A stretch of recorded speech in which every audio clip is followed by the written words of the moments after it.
Bonjour mes amis, que le Saint-Esprit soit avec vous tous pour illuminer vos yeux spirituels, pour vous conduire à faire sa volonté, pour vous enseigner à choisir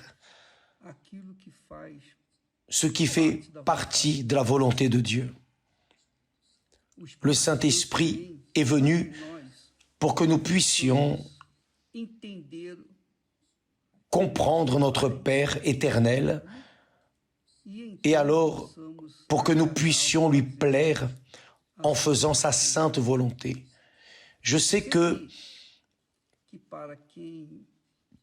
pour ceux qui ne comprennent pas ces mots, pour ceux qui n'ont pas un minimum d'intérêt dans les choses spirituelles, cela ne signifie rien. Mais pour quiconque est intéressé par ce qui est éternel, je veux que vous sachiez la chose suivante. Éternel, il n'y a qu'une chose qui est éternelle dans notre vie. Vous savez laquelle c'est? La seule chose qui est éternelle dans notre vie, c'est notre âme. Tout le reste passe, tout le reste cesse, finit. Mais quiconque n'a pas cette vision spirituelle, évidemment, se focalise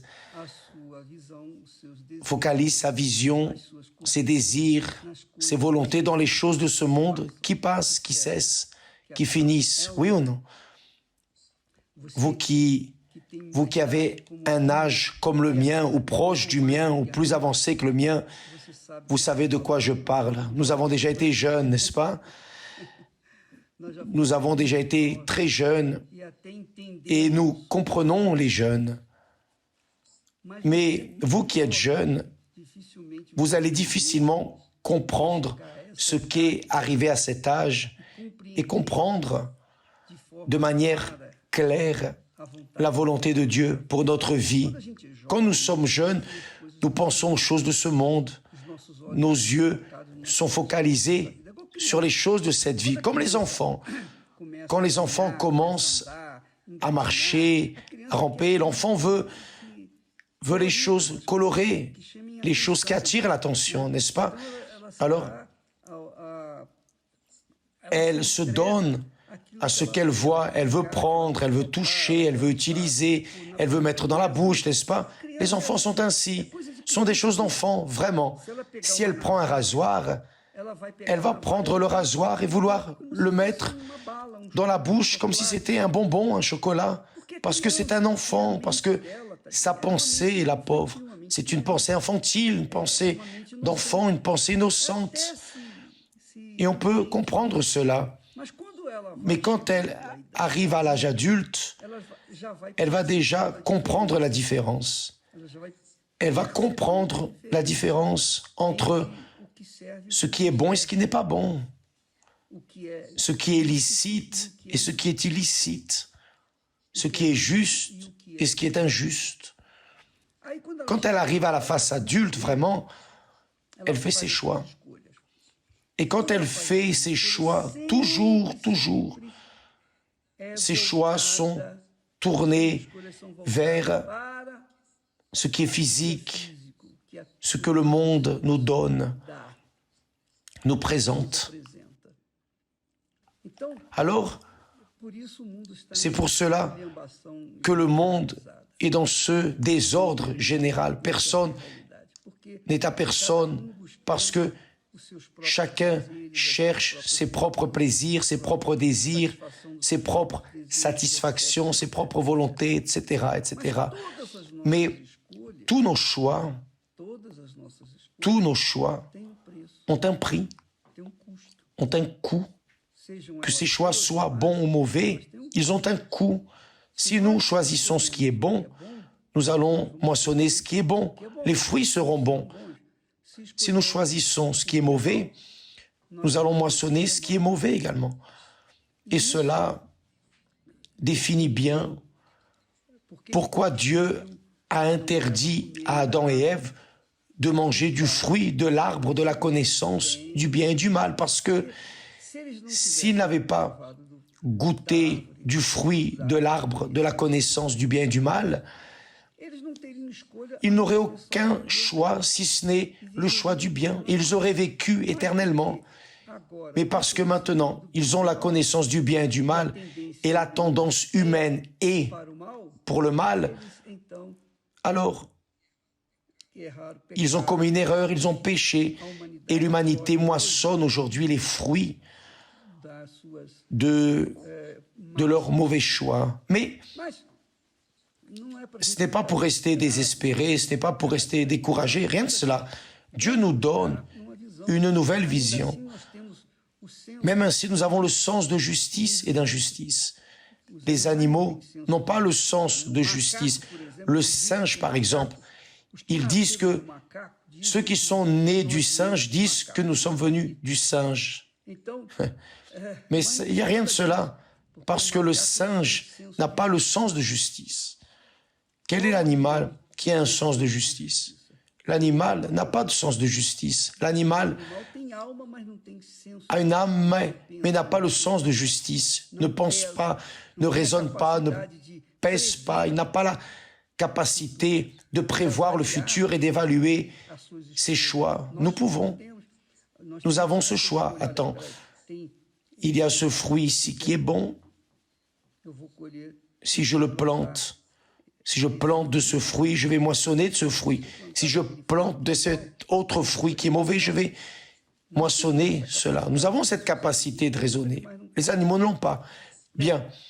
Étant ainsi, je voulais en arriver à la conclusion pour vous que lorsque la personne choisit le Seigneur Jésus comme Seigneur dans sa vie, quand elle opte pour que Jésus vienne diriger sa vie, que le Saint-Esprit vienne conduire ses pensées, son cœur, ses volontés, pour qu'il vienne être un instrument entre ses mains, alors ces personnes, évidemment, sont en train de planter pour la vie éternelle, la vie éternelle. Ceux qui méprisent l'offrande de Dieu pour nous, qu'est Jésus, alors ces personnes sont en train de semer la semence qui va donner du fruit pour la mort éternelle. D'ailleurs, la seconde mort, parce qu'il y a la première mort que nous connaissons. Tout le monde sait ce qu'est la première mort, mais la deuxième mort, c'est autre chose, qui est pire que la première. La seconde mort va manger la première mort. Maintenant, imaginez ce qu'est cette seconde mort. Ainsi, la parole de Dieu nous donne la direction, nous guide, nous guide vers la vie, nous guide vers la mort. Et chacun d'entre nous, avec la capacité qu'il a, avec l'intelligence que nous avons, nous devons faire nos propres choix. Dieu ne va pas choisir pour moi. Il me donne la sagesse, il m'a donné la sagesse, il m'a donné l'intelligence, le raisonnement, il m'a donné sa parole, qui est la carte de la vie éternelle. Alors, je prends connaissance de cette carte de la vie éternelle et je cherche à suivre cette ligne qui va mener à la vie éternelle. Mais il y a ceux qui, et c'est d'ailleurs la plupart des personnes, il y a ceux qui choisissent la ligne qui va mener vers la seconde mort, qui est la souffrance, le tourment dans les temps de feu et de soufre. Bien, voyez, quel est le secret pour faire le bon choix et se maintenir dans ce chemin du bon choix? Ici, c'est dans les paroles de Jésus. Voyez ce que Jésus a dit. Il a dit ainsi: le Père m'aime parce que je donne ma vie. Je donne ma vie afin de la reprendre. Le Père m'aime parce que je donne ma vie. C'est-à-dire Jésus a été l'offrande de Dieu pour nous. Jésus a assumé d'être l'offrande pour que nous puissions avoir la vie éternelle, la vie de notre âme éternelle, la vie de ce qui est éternel. La seule chose que vous avez d'éternel dans votre vie, c'est votre âme. Elle va vivre éternellement avec Dieu ou vivre éternellement avec l'enfer, la mort, Satan, la bête, le faux prophète et tous les menteurs et ceux dont les noms ne sont pas écrits dans le livre de vie vont vivre un tourment, disons, indescriptible, insondable. C'est un tourment éternel. Si vous qui avez vous avez une famille remplie de problèmes, vous vivez dans un foyer détruit, vous n'avez pas idée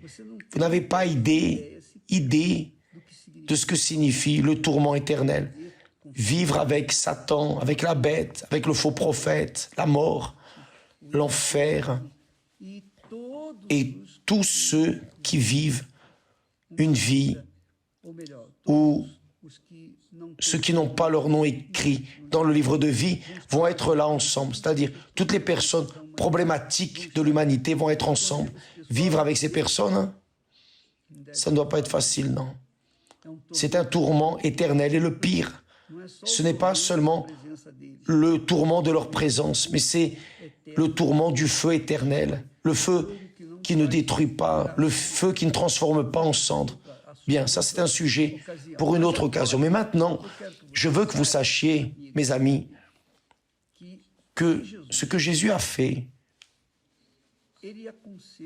il conseille à ses disciples, à ceux qui le suivent, ceux qui croient en lui, il le dit, le Père m'aime, parce que je donne ma vie afin de la reprendre. Seul Jésus a le pouvoir et l'autorité de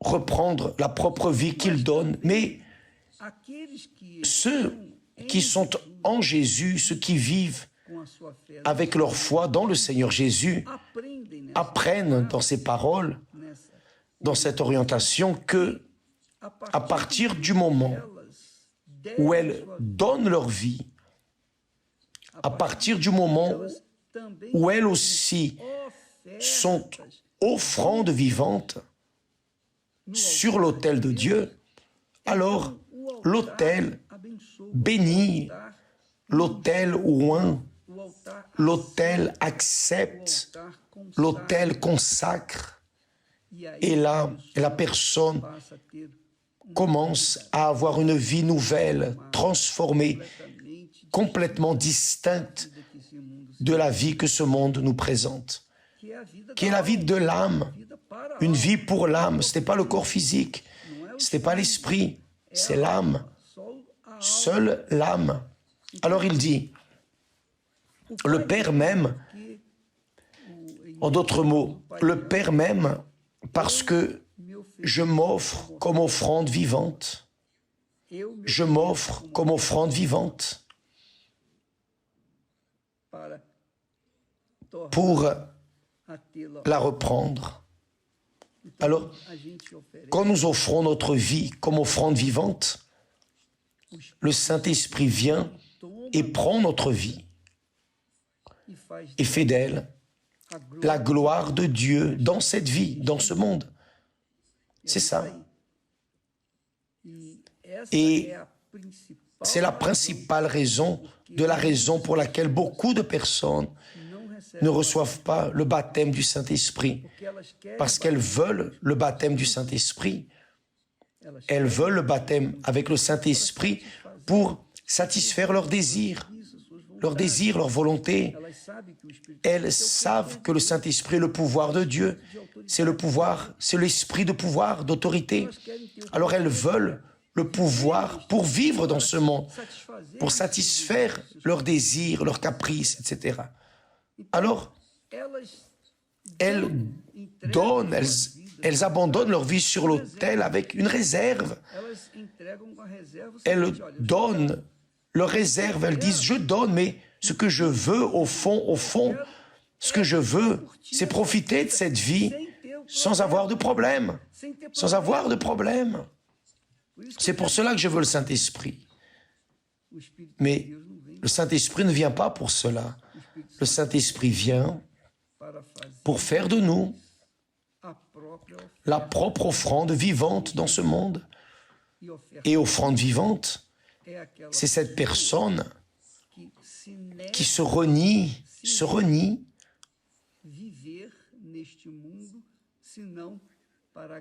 Elle ne veut vivre dans ce monde que pour plaire à Dieu. Elle veut vivre pour faire la volonté de Dieu. Elle veut vivre pour que Dieu soit glorifié dans sa vie, pour qu'elle soit la gloire vivante de Dieu ici dans ce monde.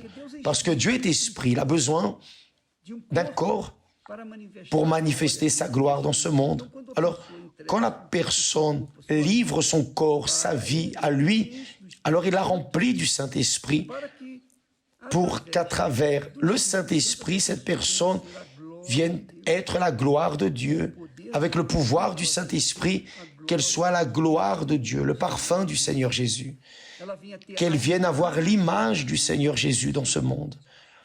Et les personnes du monde puissent voir, les personnes du monde qui sont physiques, matière, matérialistes, puissent voir Dieu en nous, qu'elles ne puissent pas, comme elles ne peuvent pas voir Dieu dans la Bible, alors nous sommes la Bible pour elles, dans notre comportement, dans notre conduite, dans notre vérité. Enfin, vivant la vie en accord, comme Jésus a vécu. C'est pour cela que Jésus a dit, je donne ma vie. C'est pour cela que le Père m'aime. Je fais de ma vie une offrande vivante pour mon Père. Et le Père prend plaisir dans ma vie. Alors, je reçois la vie. Et je reçois la vie de mon Père.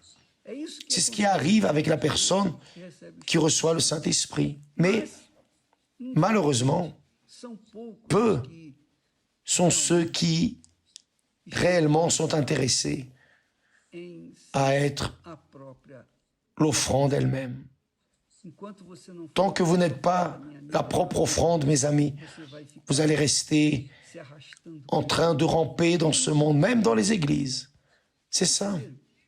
Même à l'intérieur d'une église. Par exemple, dans cette campagne d'Israël, l'objectif est lequel? C'est que vous receviez la plénitude de la vie que Dieu vous offre, l'éternité, une vie nouvelle, que vous ayez une vie nouvelle. Paul dit, là il est écrit, celui qui est en Christ est une nouvelle créature. Est une nouvelle créature. Et les choses anciennes sont passées, elles n'existent plus. C'est une nouvelle créature. Alors, la proposition de cette campagne, c'est une nouvelle créature. Que vous soyez une nouvelle créature. Mais pour que vous soyez une nouvelle créature, vous devez vous dépouiller, vous défaire de la vieille créature. Vous devez vous défaire de vos manies, de vos désirs personnels, de vos rêves personnels. Ah, évêque, je ne veux pas renoncer à mes rêves. Alors, mes amis, restez en dehors. Vous allez voir la bande passer, vous allez sucer votre pouce, si on peut dire comme ça. Vous allez voir des personnes profiter d'une vie nouvelle et vous allez rester, disons, avec jalousie. Faites attention.